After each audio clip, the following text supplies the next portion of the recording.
So, should you rent or should you buy? It's probably one of the biggest, most stressful financial questions you'll ever have to answer. And right now, in this market, the answer feels more confusing than ever. If you're feeling a little lost, you are definitely in the right place. We're going to break this all down. I mean, this is the ultimate dilemma, isn't it?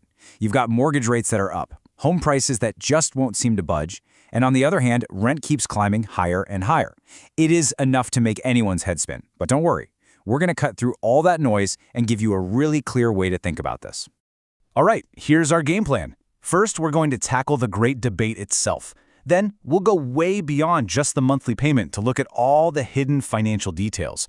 We'll decode what's going on in today's tricky market, and then we'll get into the lifestyle stuff that honestly matters just as much as the money.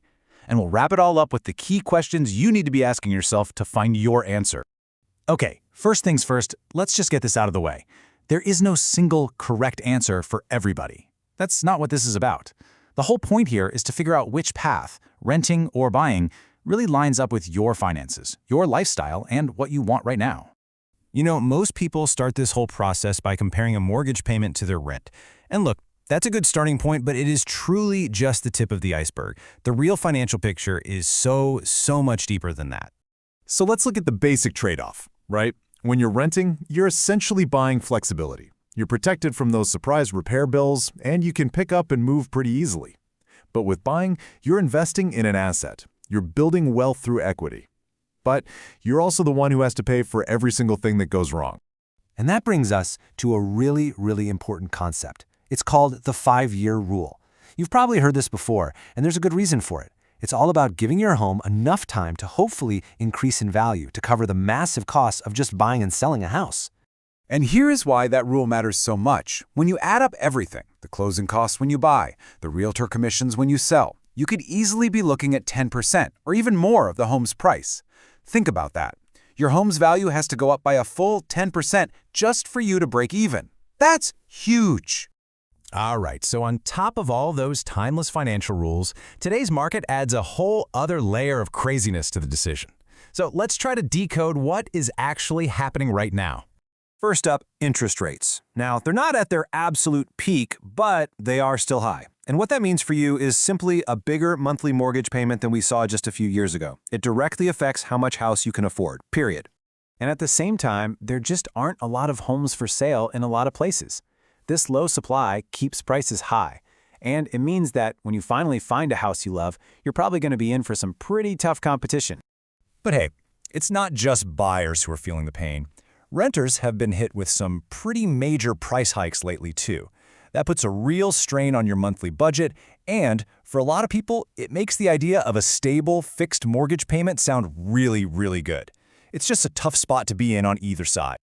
Okay, we've thrown a lot of numbers around. But let's be real, this decision is about so much more than money.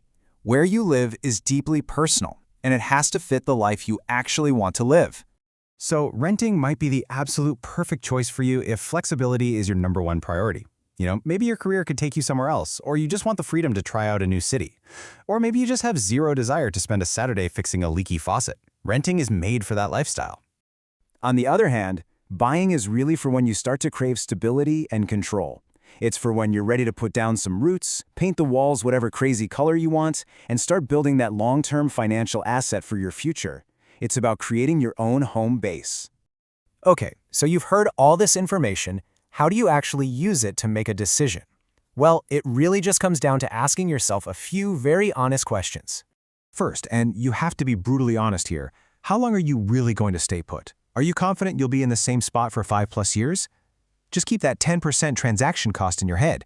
If there's a real chance you might move sooner, renting is almost always the smarter financial move. Next, you've got to take a hard look at your money. And I'm not just talking about the down payment. Do you have a healthy emergency fund saved up? Because when you own the house, you're the one who pays when the roof starts leaking or the water heater dies, and those things are not cheap. And you know, this might be the most important question of all. Forget what your parents think or what your friends are doing. What do you truly want right now? Is it that freedom to pack up and go? Or is it the security that comes with owning your own space? There's no wrong answer. It's just your answer. This quote right here, this is the whole thing in a nutshell. We have to get past this old-fashioned idea that renting is throwing money away. It's not. It's buying flexibility. And buying a house isn't some magical, guaranteed path to riches. It's a long-term investment that comes with very real risks.